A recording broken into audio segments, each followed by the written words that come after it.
안보 위기 속에 벌어진 친일 논쟁 소식으로 뉴스룸을 시작합니다. 한미일 삼국의 동해상 군사훈련을 두고 민주당은 친일 국방이라며 공세 수위를 더 높였습니다. 윤석열 대통령은 핵 위협을 강조하며 어떠한 우려가 정당화될 수 있겠냐고 에둘러 비판했습니다. 이런 가운데 국민의힘 정진석 비대위원장은 일본은 조선 왕조와 전쟁한 적이 없다고 해 친일 논쟁이 또 다른 논란으로 번졌습니다. 북핵 위기가 고조되는 이런 상황에서 정치권은 해법을 찾기보단 정쟁에 몰두하는 모습입니다. 첫 소식 김태형 기자입니다. 윤석열 대통령은 북핵 위기를 풀어가기 위해선 한미일 안보 협력이 불가피하다고 강조했습니다. 굳건한 한미 동맹과 한미일 안보 협력을 바탕으로 아주 견고한 대응 체제를 구축해서 그러면서 민주당 이재명 대표가 동해상 한미일 군사훈련을 친일 국방이라고 주장한 데 대해서도 에둘러 비판했습니다. 핵 위협 앞에서 어떠한 우려가 정당화될 수 있겠습니까? 현명한 국민들께서 잘 판단하실 거로 생각합니다. 윤 대통령은 또 한반도에 미국의 전술핵을 재배치하는 문제에 대해선 우리나라와 미국 조야에 여러 의견을 경청하고 있다며 가능성을 닫지 않았습니다. 이런 가운데 국민의힘 정진석 비대위원장이 일본은 조선 왕조와 전쟁을 한 적이 없다는 글을 올려 또 다른 친일 논란으로 번졌습니다. 야당에서 해당 글을 놓고 식민사관이란 비판이 나왔고 정 위원장은 곧바로 반박했습니다.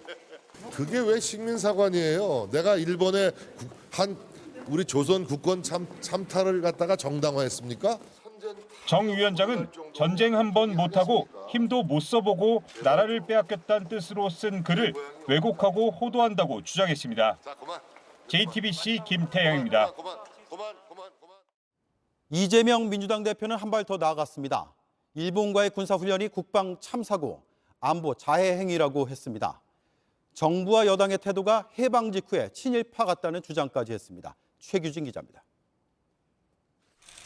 이재명 대표는 한미일 연합훈련이 국익에 반한다며 포문을 열었습니다. 국방 참사이고 안보 자해행위입니다. 대한민국이 일본 자위대를 정식 군대로 인정한다는 시그널을 줄 수가 있습니다. 그리고 한미일 군사 동맹으로 나아가는 징검다리가 될 수도 있습니다. 일본과의 군사훈련이 북중러 동맹을 자극해 한반도 냉전 체제를 부활시킬 수 있다고 했습니다. 그러면서 북핵 문제를 내세워 옹호한 정부 여당이 친일파 같다며 비판 수위를 높였습니다. 어김없이 시대착오적인 종북몰이 그리고 색깔론 공세를 펼치고 있습니다. 해방 이후에 친일파들이 했던 행태와 다를 바가 전혀 없습니다. 당 내에선 우리 정부가 일본의 군사대국화를 뒷받침하고 있다는 비판이 이어졌습니다. 나아가 일본의 군사대국화를 위한 평화헌법 개정과 한미일 군사동맹까지 찬동한 것으로 이어지지 않을까 심히 우려됩니다. 일본 자위대를 독도 인근 해상까지 오게 해 영유권 문제에서 힘을 실어줬다는 주장도 나왔습니다.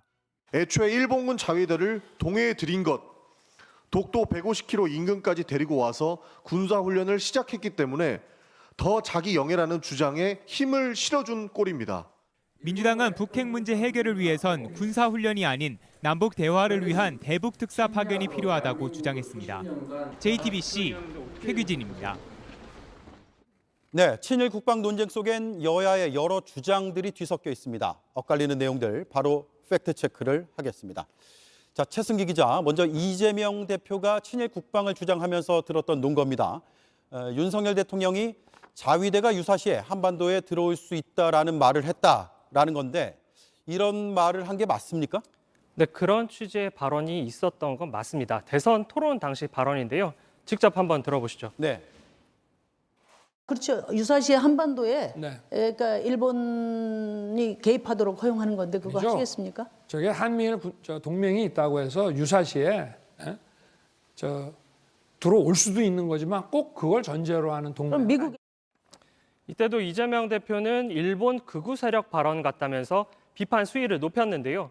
이번에도 당시 발언이 일종의 빌미가 돼서 결국 한미일 군사동맹으로 가는 수순 아니냐 이런 공세까지 펼치는 걸로 보입니다. 자, 그렇다면 실제로 유사 상황에서 일본 자위대가 한반도에 들어올 수는 있는 겁니까? 아닙니다. 근거가 부족합니다. 이 대선 당시에 윤석열 후보 측에서 한미일 군사동맹을 검토하지 않는다고 해명한 바 있고요. 또 일본 헌법상 근거도 없습니다. 예. 일본의 평화헌법 9조 2항을 보시면 일본은 군대를 가질 수 없고 단지 영토를 방해할 수 있는 자위대를 갖고 있습니다. 이 또 국제법상 우리나라의 허가 없이 일본군이 우리나라에 들어오는 건 불가능합니다. 전문가 의견 이어서 들어보시죠. 집단 방위권에 해당할 수조차 없는 상황이기 때문에 결국은 일본이 한반도에 주둔할 근거는 아무것도 존재하지 않는다. 정략적 이익에 바탕한 것이 아닌가 하는 안타까움이 있습니다. 네, 이번에는 국민의힘 주장을 따져보겠습니다. 한미일 훈련이 문재인 정부에서 합의된 사항이다. 또 과거 동해에서 한미일 군사훈련을 여러 차례 했다 이렇게 주장을 하는데 이건 사실입니까? 2017년 10월 23일 문재인 정부 당시 한미일 3국 국방장관이 훈련 지속을 합의한 건 맞습니다. 네. 하지만 동해에서 한미일 군사훈련을 여러 차례 했던 부분은 절반만 맞습니다. 2007년 10월 2일 독도 근처에서 해경이 일본 해상청과 훈련하는 등 동해에서 훈련이 여러 차례 있었던 건 맞는데 그동안은 수색 탐지 등의 차원이었고 군 차원의 대대적인 한미일 연합훈련은 이번이 처음입니다. 네. 이 때문에 동해상 한미일 훈련이 있었는지를 놓고 그 규모를 어떻게 보느냐에 따라 해석이 엇갈리는 겁니다. 역시 전문가 의견 들어보시죠. 실전에 가까운 상황에서 이렇게 한미일이 굉장히 높은 군사적 신뢰가 전제되지면 할 수 없는 대잠수함 작전, 미사일 방어 훈련을 했다. 이거는 한일 관계에 새로운 지평을 여는 아주 중요한 의미를 갖고 있습니다. 네. 그러니까 어떻게 의미 부여를 하느냐에 따라서 절반의 진실로도 볼 수 있다 이 얘기군요. 최승기 기자 잘 들었습니다.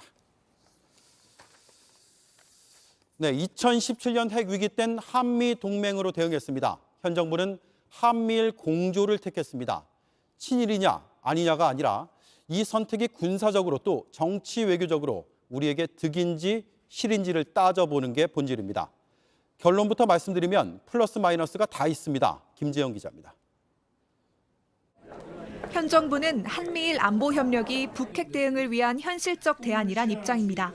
최대 동맹인 미국뿐 아니라 일본의 군사 정보와 전략 자산까지 활용하는 건 당연하다는 겁니다. 대잠수함 같은 경우에 초계기가 미국 다음으로 일본이 많이 있습니다. 그렇게 일본의 도움을 받을 수 있는 게 있다면 당연히 군사훈련을 통해서 조금의 빈틈도 만들지 않는 게.